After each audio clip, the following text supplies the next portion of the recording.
मत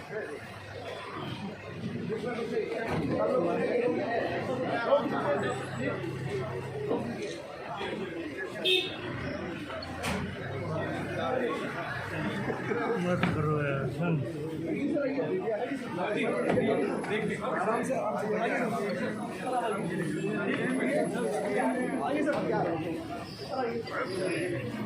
चलिए रास्ता आए चलिए प्लीज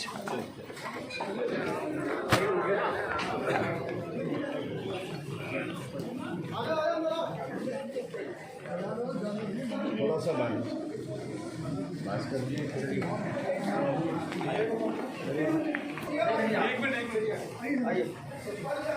हाँ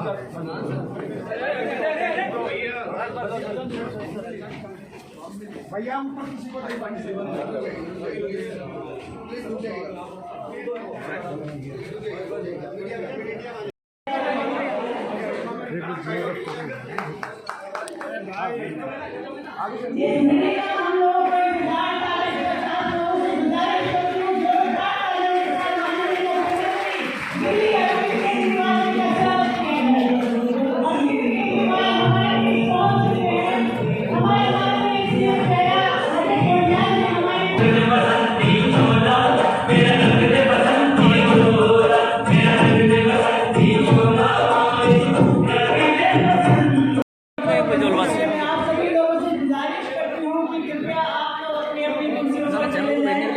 आपको पता ही है।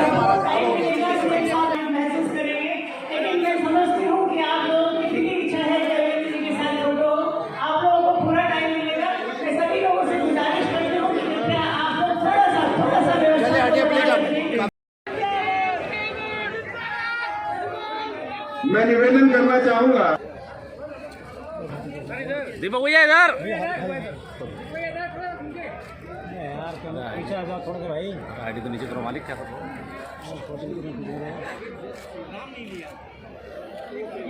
जोरदार ताली से स्वागत करिए। जोरदार ताली। पीछे हो जाओ प्लीज। पवित्र शर्मा जी, आयुष मेहरोत्रा जी, अमिताभ सक्सेना जी।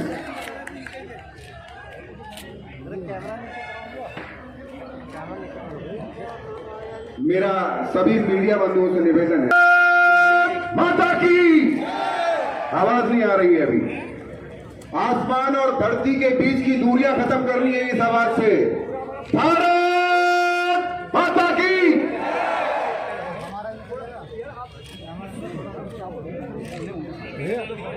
आगे से यार मोबाइल।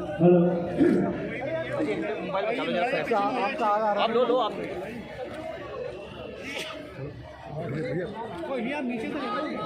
इसके बाद सभी लोग, मेरा निवेदन है अपना स्थान ग्रहण करें।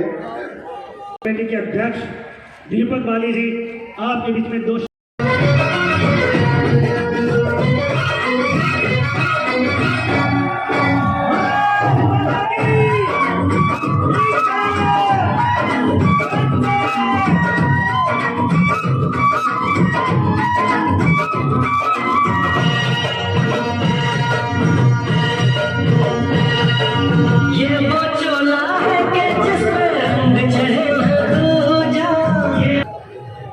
बहुत बहुत शुक्रिया आपका सभी का यहाँ आने के लिए। हमारे बीच हमारे महान नेता यशस्वी मुख्यमंत्री केजरीवाल जी हमारे बीच मौजूद हैं। मैं मां भारती के नक्शे में सिरमौर के रूप में विद्यमान हमारा प्यारा उत्तराखंड और उसकी ऐतिहासिक नगरी काशीपुर में अपने अतिथि का बहुत दिन से इंतजार था कि आप हमारे बीच आएंगे, और आज वो सुख के पल हमारे बीच आए हैं। भारत माता का नारा लगाएंगे, पूरे दिल से बोलेंगे, हाथ ऊपर करके बोलेंगे, भारत माता की, भारत माता की, इनकलाब, इनकलाब, वंदे वंदे।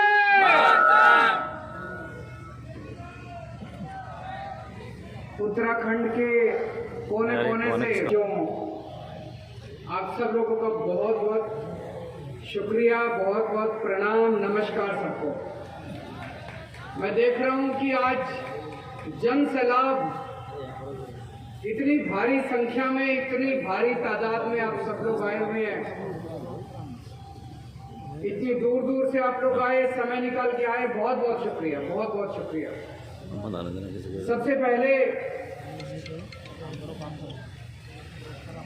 जनरल बिपिन रावत, जो उत्तराखंड के लिए पूरे देश के सपूत थे, वीर सिपाही थे, हिलाओ मत यार, भारत माता के लाल थे। हिलाओ मत। वो हेलीकॉप्टर क्रैश होने की वजह से हम सबको छोड़ के चले गए। 13 सैनिक शहीद हो गए। इसका हम सब लोगों को बेहद अफसोस है। हम पूरे दिल से जनरल बिपिन रावत को, उनकी धर्मपत्नी को और उन सभी सैनिकों को श्रद्धांजलि अर्पित करते हैं। पिछले 1 साल से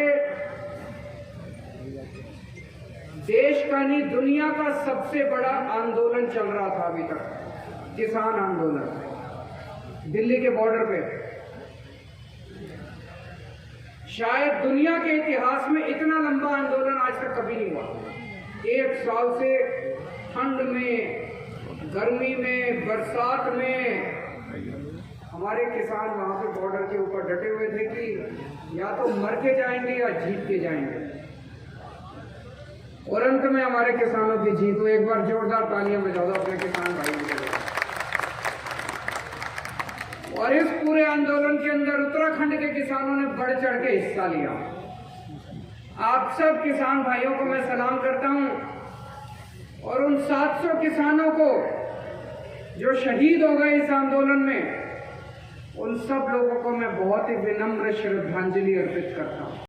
रानीखेत, डीडीहाट, रुड़की, यमुनोत्री, कोटद्वार, ये काशीपुर जिला बनना चाहिए, नहीं बनना चाहिए? सरकार बनने के 1 महीने के अंदर ये 6 के 6 जिले बना दिए।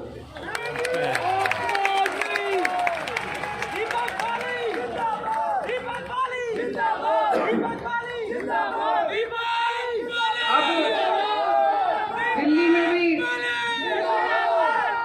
दिल्ली में भी 70 सीट है, उत्तराखंड में भी 70 सीट है।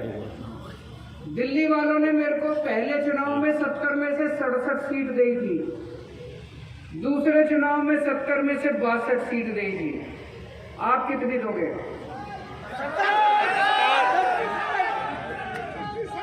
भूल मत जाना, आपकी गारंटी है ना? लिख के दोगे? पक्की गारंटी है। अब यहाँ से जितने जने जाएंगे, अपने अपने मोहल्ले की वोट की जिम्मेदारी तुम्हारी है।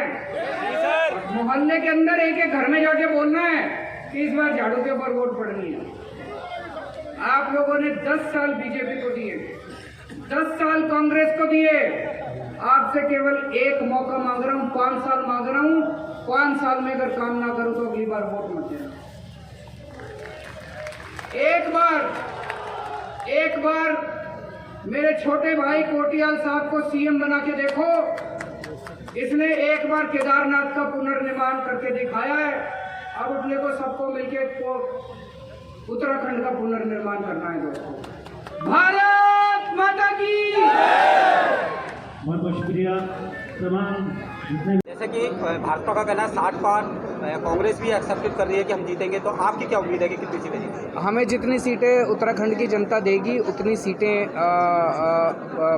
मेरा अपना मानना है कि पूर्ण बहुमत की सरकार बननी चाहिए।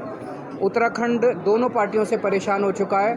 10 साल उत्तराखंड के लोगों ने कांग्रेस को मौका दिया, 10 साल बीजेपी को मौका दिया। 10 साल कांग्रेस को मौका दिया, 10 साल बीजेपी को मौका दिया। उन्होंने तो जो करना था कर लिया, अब और तो उनके बस की बात नहीं है। हमारा कहना है 5 साल हमें मौका देके देख लो, एक मौका देके देखो। जैसे दिल्ली के लोगों ने एक बार मौका दिया था, बाकी सारी पार्टियों को साफ कर दिया दिल्ली के लोगों ने।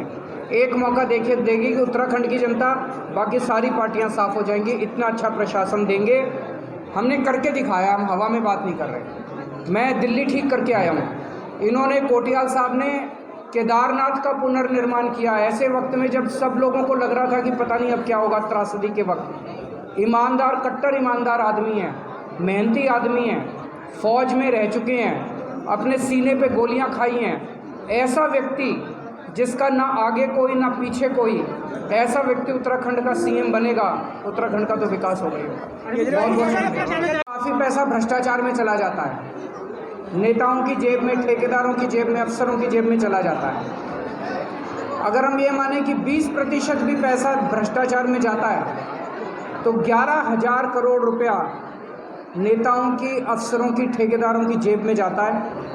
अब ये 11,000 करोड़ रुपया जब ईमानदार सरकार आएगी, ये 11,000 करोड़ रुपया नेताओं की, अफसरों की और ठेकेदारों की जेब की बजाय महिलाओं की जेब में जाना चालू होगा।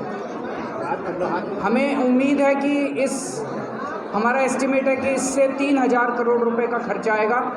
तो अगर 11,000 करोड़ रुपए हम बचाएंगे तो 3,000 करोड़ रुपए बड़े आराम से इसमें से निकाले जा सकते हैं। इससे उत्तराखंड की अर्थव्यवस्था को बहुत बड़ा बूस्ट मिलेगा। किसी भी महिला की जेब में 1,000 रुपये आएंगे तो वो मार्केट जाके कुछ ना कुछ तो खरीदेगी। अभी जब नेताओं की जेब में ये पैसा जाता था तो वो स्विस बैंक में जाता था, उससे उत्तराखंड की अर्थव्यवस्था खराब ही होती थी। अब ये जब महिलाओं की जेब में 1,000 रुपये आएंगे, वो मार्केट जाएगी, कुछ खरीदेगी, और जब खरीदेगी तो दुकानदारों की सेल होगी, उससे और माल मैन्युफैक्चर होगा। तो इससे पूरी जो चेन बनेगी अर्थव्यवस्था के अंदर, इससे उत्तराखंड की अर्थव्यवस्था और मजबूत होगी, लोगों को और रोज़गार मिलेगा।